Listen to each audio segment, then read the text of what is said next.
Okay, so this video is going to kind of pick up where we left off on Friday. I know we didn't get too far into the notes, but remember, I'm not going to be here in class today, but I'm on campus. I will be after school for tutorials if anybody wants to attend. Okay, so on Friday we started talking about the area under a curve. And we went specifically to just some random function. So let's choose a parabola. Okay, let's say I wanted to find the area from, let's say, this value of A to this value of B. Okay, so let's cut it off.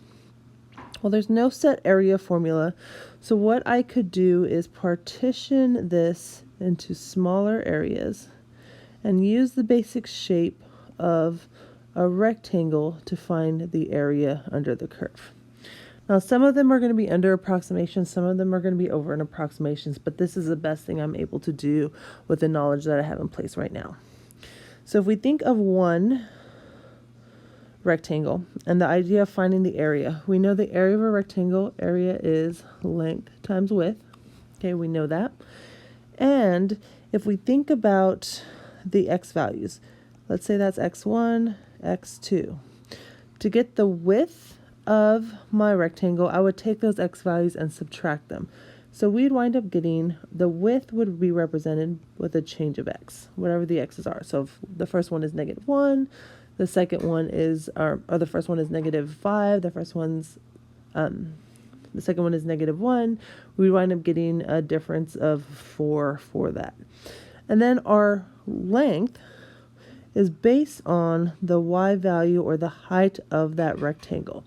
So in our case, our y value. So area on a graph, basic rectangle, is just our y value times our change of x. But if we think about the notation that we use in calculus, our y is notated as f of x, and our change of x is notated by dx. Now, the area of one of them is done by that formula. But now if I take the area of every single one of those triangles and add them up together, we just take the sum of the areas. And that's how we find the integral. And that's why we get that elongated s for sum. Okay, let's kind of look at an example. Wherever you were, you can fast forward it. If you want to start from the beginning because you weren't here or you just want to get a refresher, go ahead and do that. Okay, so the idea of calculating a Riemann sum, and the biggest thing we want to remember is this is a way to estimate. Okay, this is not going to give us an exact area. It's only going to estimate the area. But there's three reasons why we would want to estimate the area. One, if we just have a graph, we don't have a function. Two, we have a table of values. Or three, we don't know how to integrate, which is where most of us are at right now. Okay, there are 4 types of Riemann sums: a left, a right, a midpoint, and a trapezoidal. We're going to concentrate on the left and the right. Okay, we're going to start with a left-hand Riemann sum. And with this, there's things that will tell you how to partition your graph, where your change of x is going to be. I'm going to specify, we're going to do intervals in lengths of 2. When I say that, this is my change of x. Okay. So our change of x can be found simply by taking our stop minus our start and dividing it by the number of partitions. Okay, so n is like number of partitions, or number of rectangles, depending on how the wording is done. But those two things are interchangeable. So we're going to look specifically at f of x is equal to -1/3 x squared plus 2x plus 5, which is what's on our graph below. Okay, go ahead and your calculator, type that in because we're going to need some values off of that function in a minute. Okay, so it's graph below. We want to look specifically at the interval from 1 to 7. So the first thing I'm going to do is partition my graph from 1. Sorry, not that. Get a pen. Partition it from 1 to 7. And I want to split it up into lengths of 2 units, or technically widths. So at every 2, I'm going to partition off my graph. Okay. So there's going to be 3 sections within my graph that I'm going to find the area of. Now what I want to do is at each one of those partitions, I want to draw an extended line up, to my function, to where that line hits my function. So right there. Now, the reason it's called a left-hand Riemann sum is because when we look at an area, so let's say we're looking at that first rectangle. To create the rectangle, we look at the left side because this is a left-hand Riemann sum. So we look at the left side and look at the point at which we hit our function. So that point that I just emphasized right there. And from that point, what we're going to do is we're going to draw a horizontal line to our next partition. So we get a rectangle right there. And we're going to do that with each one. So the second rectangle, so this rectangle right here, I'm looking at the left side. And from that left side, where it hits my function, I'm going to draw out a horizontal line to the next partition. Sometimes we'll have to draw upwards or downwards to complete our rectangle, and that is okay. For the last rectangle, so this rectangle right here, again, I'm looking to the left side and where it hits my function, which is right there, and I'm going to come out horizontally to create a rectangle. Now my first rectangle is definitely an under approximation because it's under my function. Second one, over approximation. Third one, over approximation. So this overall approximation is going to definitely be an over approximation, and I can see that from the graph. There's more over than there's under. The best way to do the calculations is to simply make a table of values. So we're going to make a table of values of our x and our f of x. So our first x started at 1, and it was 2 equal lengths. So from 1 to 2, sorry, not 1 to 2. Sorry, let's get a table of values up there again. It's a better table. So we're going to go 1 and then equal lengths, 2 apart. So the next one would be 3. And these are where I partitioned my graph, where I made some intersections. Now I would definitely want the y values because I do know that the width of my rectangles are each 2. But I need to know the height of my rectangles or the length of my rectangles, which are based on the y values of those points that I've emphasized on my graph. So I need the y values when x is specifically 1. I believe that if you look in your table, if you have this in your y1, second graph, you can go to your table to get your values, and I get 20 over 3. Okay. Same thing here, I get 8. This one is 20 over 3, and this is 8 over 3. Okay. So if I'm estimating the integral from 1 to 7 off this specific function, f of x dx, I'm going to estimate it by taking the area of each of the rectangles. So my first rectangle has a width of 2 and a length of 20 over 3. Okay. My second rectangle has a width of 2 and a length of 8. Third rectangle, length of 2, 20 over 3. Now that last y value is not going to be needed to calculate the area of the rectangle. Because if we think of that last y value, we're not using that side to create a rectangle at all. Okay, and with these approximations, you really always have more than you'll need for a left and a right. You'll have one more than you need, but left hand, we always eliminate the left. Let me learn how to spell first.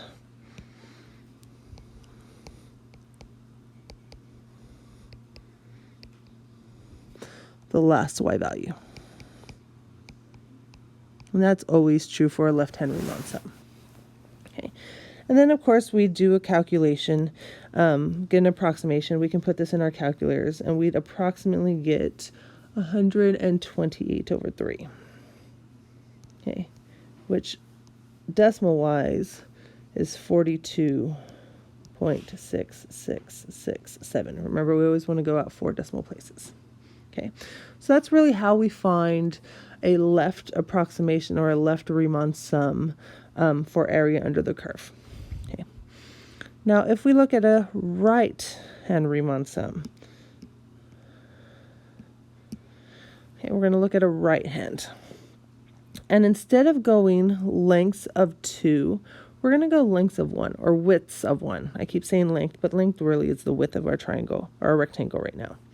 So we're going to go the width of 1. Remember, that represents our change of x in our problem.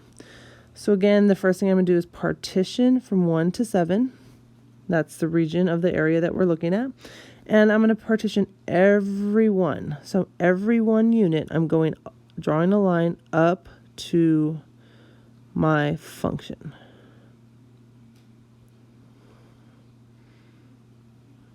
I'm just partitioning the actual function itself. Now from here, what I want to do, let's look at this first rectangle for an example. Now, this is the right Riemann sum because we're looking at the right side and we're going to the point at which we hit our function. From that point, we're going to come out horizontally and then down if we need to create our rectangle. So definitely an over approximation.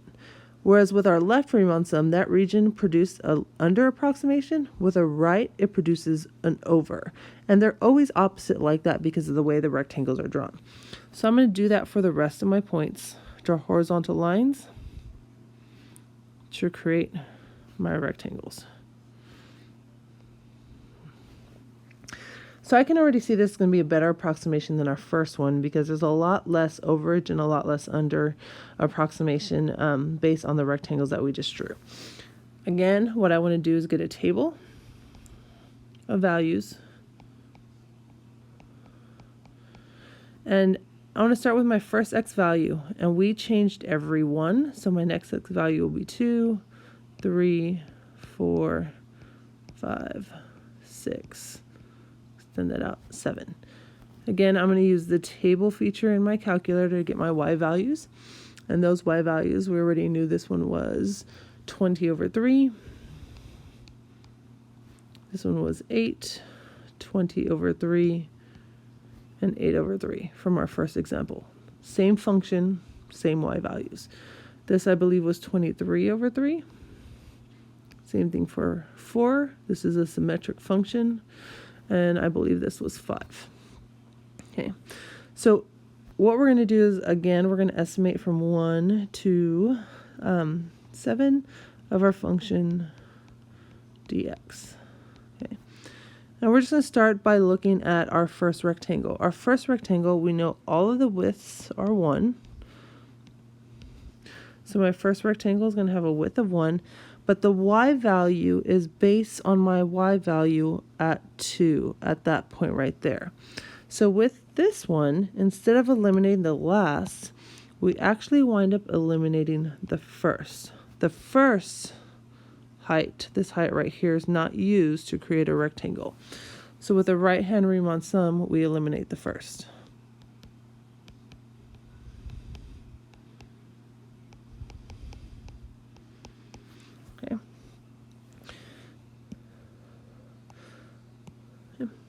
So really our first rectangles, our width is 1, 23 over 3, plus width of 1, 8, plus width of 1, 23 over 3, plus 1, 20 over 3.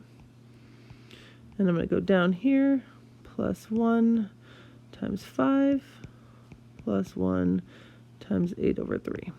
Okay, I want to make sure I have the area of each one of my rectangles. So I have 1, 2, 3, 4, 5, 6 rectangles.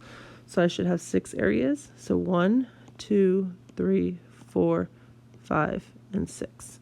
Okay, everything adds up. Sorry, this should be an approximation symbol. So if we put all that into our calculator, let our calculator do the calculations for us, we wind up getting 113 over 3, which is approximately 37.6667. The actual value for the integral from 1 to 7 f of x dx is in fact 40. So both of our approximations were pretty good, two off. Definitely our second approximation was better, closer than our first approximation, not by much, but still closer. And that's because we had more rectangles. So before we continue, what what can we say about the approximations as the widths? I'm sorry, I'm going to rewrite that as widths of our rectangles decreases. So as we increase the number of rectangles, what's happening to our approximations? So go ahead and pause the video really quickly, write down what you think, and then come back on. Okay. I would say as the width decreases, that means the number of rectangles is increasing.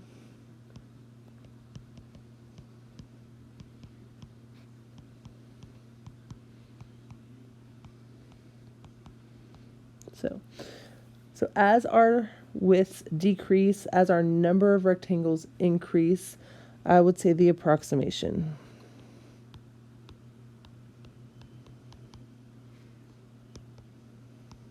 approaches the actual.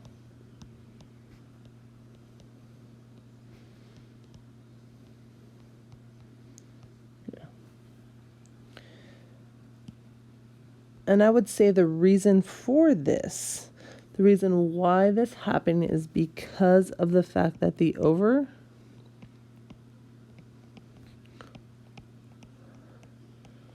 under approximations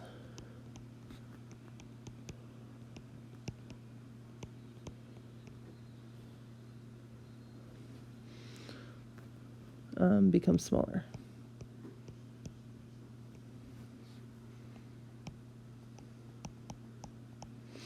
Maybe the approximation is not a good word for that. So I'm going to rewrite that to say over under of the rectangles.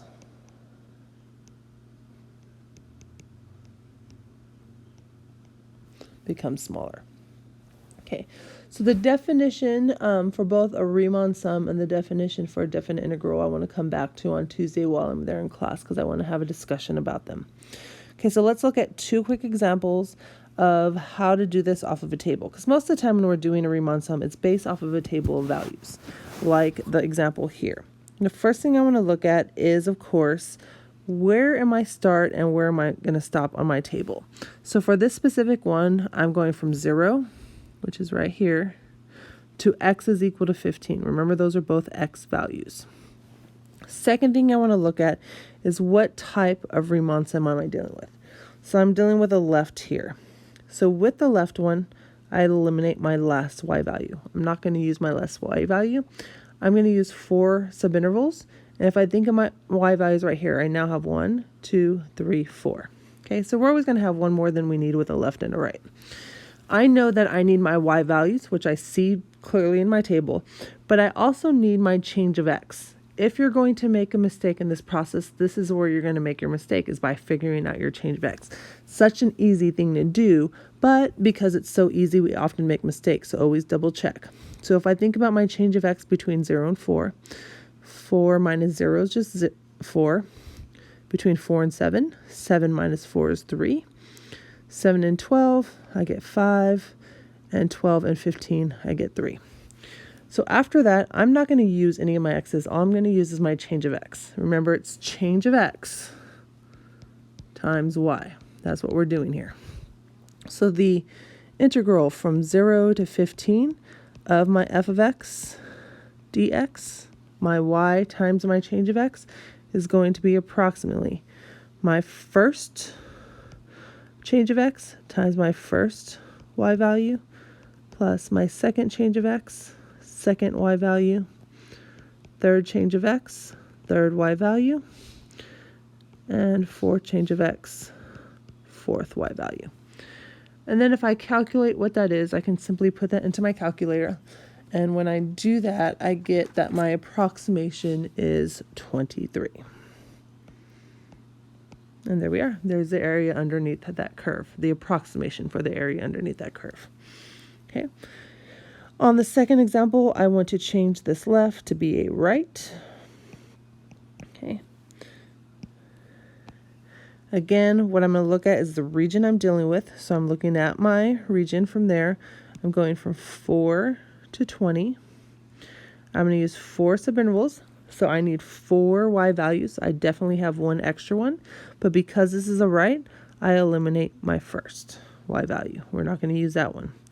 So 4 to 7 gives me 3. 7 to 12, change of x gives me 5.